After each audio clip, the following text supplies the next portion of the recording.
Welcome to another episode of Inside IALR. Thanks for joining us. Today we're going to do a fun sort of behind-the-scenes tour of kind of what it's like to basically move into a new building for one of our major programs. So recently the Navy's National Training Center opened on our campus. That is the new home of the Accelerated Training and Defense Manufacturing Program. This building is a 100,000 square foot facility that with more that's still being added to it. But basically, we've had the ATDM program sort of in a temporary space on our campus, and we're now transitioning that to this new building, the Navy's National Training Center. So here to talk about kind of what the move was like and how do you plan a move into a 100,000 square foot building, and with all these, very technical programs and an ongoing program, how do you plan all that? We have Stewart East, who's our senior facilities manager, and we also have Wesley Cifers, who's the assistant director of advanced training and operations in our manufacturing advancement division. So I'm excited to talk behind the scenes of what it's like to get this new building up and running. So thank you guys for being here. Yeah, thanks, Caleb. Thank you for having us. For those who don't know, ATDM, Accelerated Training and Defense Manufacturing. Wesley, can you give us kind of a very brief rundown? Most of our listeners would have a general idea, but can you give a brief rundown of what ATDM is? Sure. So it's a 16-week training program. It's accelerated in nature. We train in 5 different areas. We have additive manufacturing, CNC machining, metrology or quality assurance, non-destructive testing, and welding. So essentially a student would pick a track. They would spend full 4 months in that track. Training is 5 days a week, 40 hours a week. In our training programs, we have a 6-to-1 ratio. So each class we have 12 students and we have an instructor and a technician. Something else that makes ATDM special is having a 1-to-1 equipment student ratio. Our CNC machining program and welding reflect that nice. Have 24 pieces of equipment at all times for 2 classes to operate side by side across 3 shifts. So at any given time, you're saying in CNC machining and welding, there's 24 students in there and 24 pieces of equipment. That's 24 hours a day, 5 days a week. Correct. That's awesome. With this new building, I know it's 100,000 square feet. I've seen a little bit of the inside, but tell us a little bit about, sort of what are the labs like? What is this new facility equipped for? The new facility, it's much larger than our temporary facilities that we were in. We still had 24 pieces of equipment for CNC, for example. This new building, our CNC lab is approximately 11,000 square foot, so we have a lot more room. CNC would have a dedicated metrology lab inside of it for students to practice measuring skills. We also have the ability to add some additional equipment in and new capabilities. Our metrology program, we were able to purchase 12 CMMs for students to use. So metrology will go to a 1-to-1 ratio as well for students to be able to utilize that equipment. It's pretty unique. NDT and additive programs, we were able to add some additional equipment in there as well. And also, our NDT programs today, they were using 2 classrooms in the current facility. They have 2 very large labs now to utilize. We can actually fit 24 students in each of those labs. And we'll get to this some later too, but it sounds like this facility was made with the idea that there's room to grow in it, that it's not just the amount of students that are coming now, but that this could be scaled up even more. So we started ATDM in 2021. The first class had a little over 30 students that we graduated. Fast forward to today, we have about 500 students, a little more coming through each year. Our goal is to get to 800 to 1,000 students per year, and this new facility will allow us to do that. Having the additional space, being able to add additional shifts with extra equipment and so forth. It's cool to see, because I know that the temporary space that we had set up for this program was tight. You said the new lab is 11,000 square feet for CNC. I going in the old one, that was not 11,000 square feet. The old lab was about half that. And we were literally squeezed in like sardine cans. And we were very lucky to have that space to start out with and move this program forward without needing to wait for this building to be constructed. That is the key to remember about all of this, is we were able to immediately start this program while the building was under construction. And we had a tight 18-month deadline that we had set for ourselves to move this program over to the building. And we were able to accomplish that. It was tough. I mean, we had to make sacrifices. Everybody did. And one of the other things you were talking about, Caleb, is the 100,000 square foot that the building will eventually be, and that's a key here, is in order to meet that 18-month deadline that we set for ourselves, our architectural partners decided to build the building in 2 different phases. So right now, building 1, which really houses all of our equipment, is about 70,000 square feet. So that is the one that's coming up on completion very shortly. The second building, which we call building 2, will be about 30,000 square feet, and that will house most of the staff and student services and student lounge. So that's an interesting thing you're talking about. That it's, and that this was something I wanted to get into. That idea that this move was not all at once. And I know that some of the parts of the program have already moved over, like welding and CNC machining, and others will move over in March. So tell us a little bit about kind of how did you all go about figuring out how to schedule this move, how to plan this? Like what was that process like of planning all of this move and figuring out those phases? Right. So about 18 months ago when we started designing this, or finished design of this building and decided, went into construction, we did have that plan, at that 18-month mark that we would try to be moving some of our classes in here. From a training standpoint, we had to look at our schedule of classes. That was difficult, 16 to 18 different classes. We're starting cohorts up every 2 months.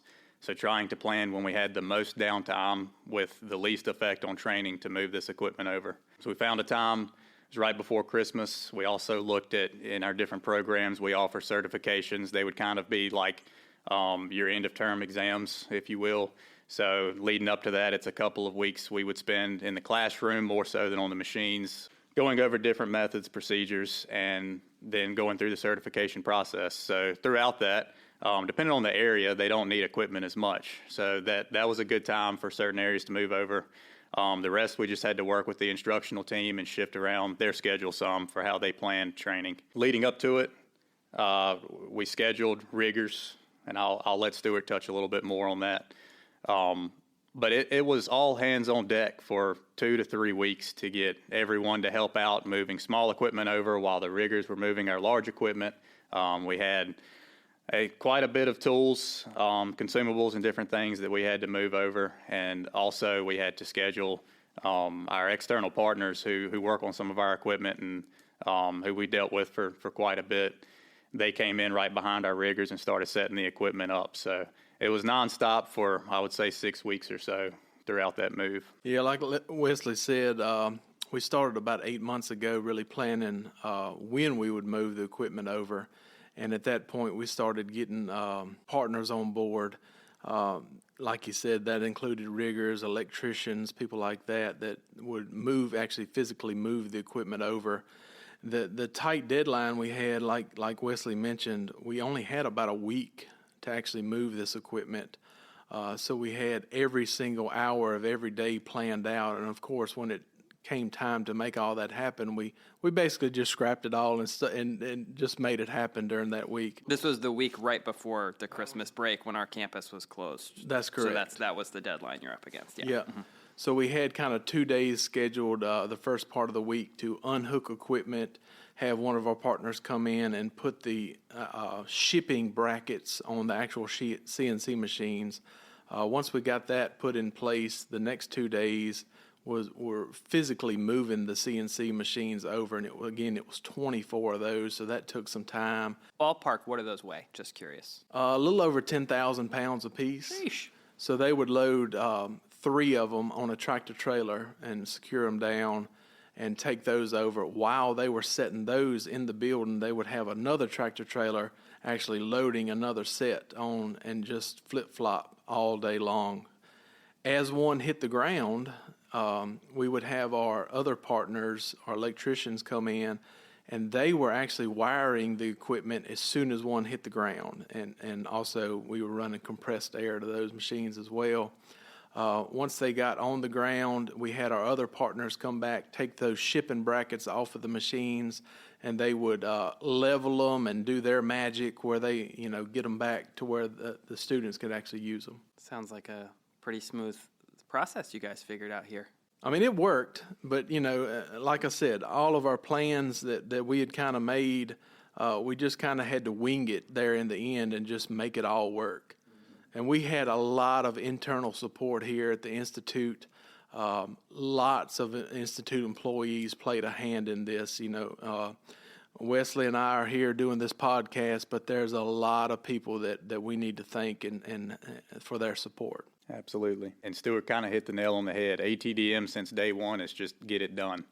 I can't say that everything has gone to plan, but we have a team of go-getters and it always goes through. Things in life generally do not go according to plan. So that ability to get it done anyway, that's right. That's the key to the whole thing is we were able to make it happen, and we can say that we've got students in the building today doing training. Welding, CNC machining, and metrology students are already in the new building. I know we had a new cohort start a few weeks after Christmas in January.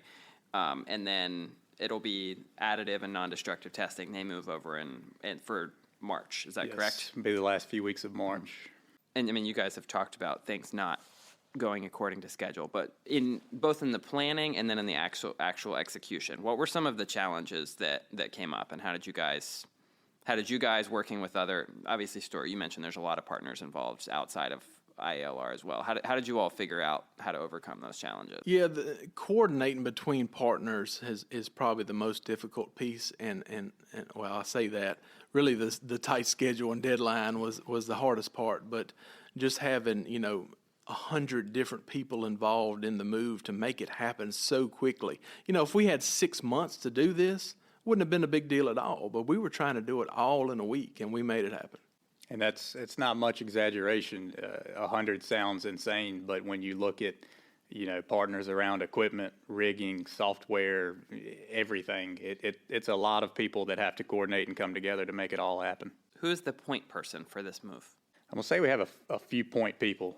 Stewart is definitely the main point as far as facilities. From my end, it was the training, logistics, and equipment. Chad Roach also had a major part in more so supervising the crews over there and making sure everything went as planned. Also coordination of everything.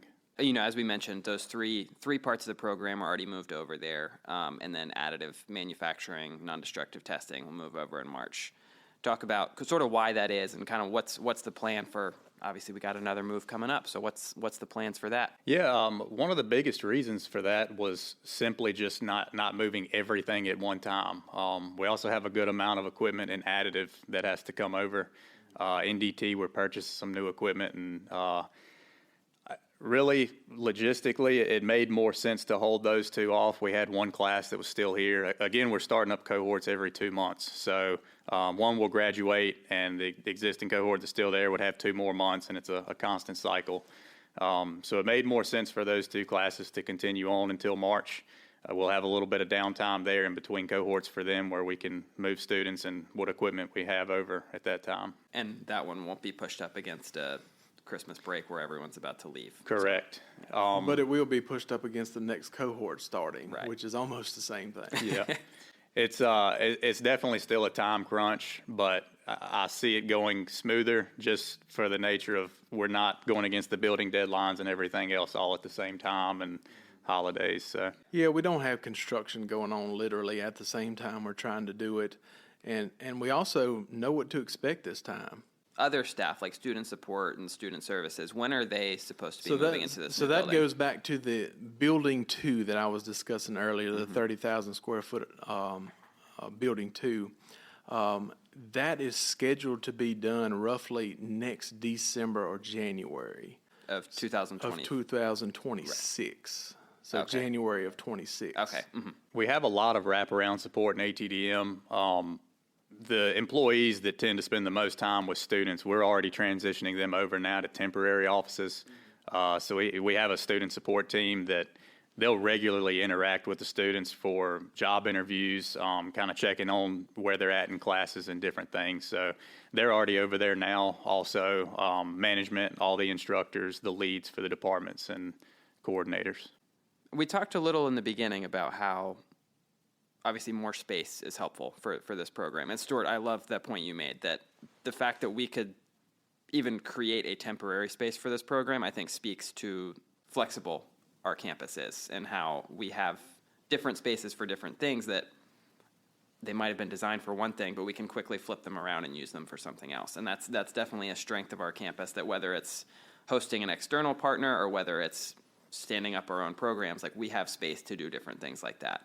But for this new building, we talked about more space is good. That there's definitely that. What are some of the other ways that this new facility is going to help enhance or improve the experience for ATDM students and for, I guess, the impact of the program? Well, I'll let Wesley answer this, but I think for us, the biggest thing is having everybody in one centralized location. Absolutely. In the same building. That's exactly what I was going to say. When we started ATDM, we were in different locations, not even on campus. So when we all came to the ILR campus, it helped a lot, but we're still very spread out. Something we've always wanted to do with training is run it like a real manufacturing environment. So having all your departments work together, it's been kind of difficult up to this point.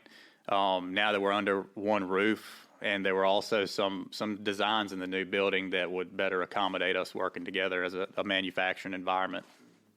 That's pretty much the questions I have. I mean, I think, it's cool to see all the collaboration, obviously, between, the teams here and, whether it be inside ATDM or Stewart with you guys with facilities or IT. I know there's a lot of different people involved. And as you guys have said, so many different external partners involved in helping plan and execute this move. And obviously we got more moving to come in March. But what else do you guys want to add? Anything else you think it's important that people know, whether it be about, the move to this building and what that experience was like, or just generally about how this will help the ATDM program? Yeah, I think the only thing that I really want to add at the end is going back to all those partners that we have, both internal and external, and how thankful we are for all the support that we've received, from the facilities team, the IT team, and of course all the ATDM employees that helped out with this. I mean, it's just been an amazing experience, and we're just glad to be a part of it. Absolutely. And, we talk about the struggles and the headaches. All of that stuff helps us as a team, right? It's been a lot of excitement. It's been fun. It's been stressful, sleepless nights and so forth. But I think as a team, everyone has grown through it. Again, it's been all hands on deck, and wouldn't have been possible without everyone. So that's the important line in everyone's job description that says other duties as assigned, right? Yes, that's right. So you guys, maybe they should change your titles and add moving coordinator, just comma moving coordinator at the end. Yeah, don't do them. Or assistant director of moving. There's all kinds of options there. Yeah. So. Well, thank you guys for being here and giving the behind the scenes view of what the move is like. We appreciate it. Thank you. Thank you.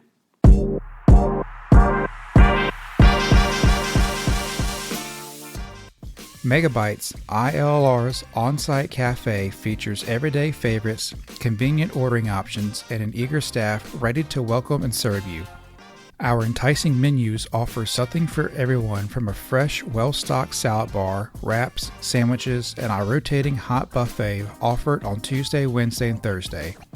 Megabytes is open Monday through Friday from 9:15 a.m. until 1:30 p.m.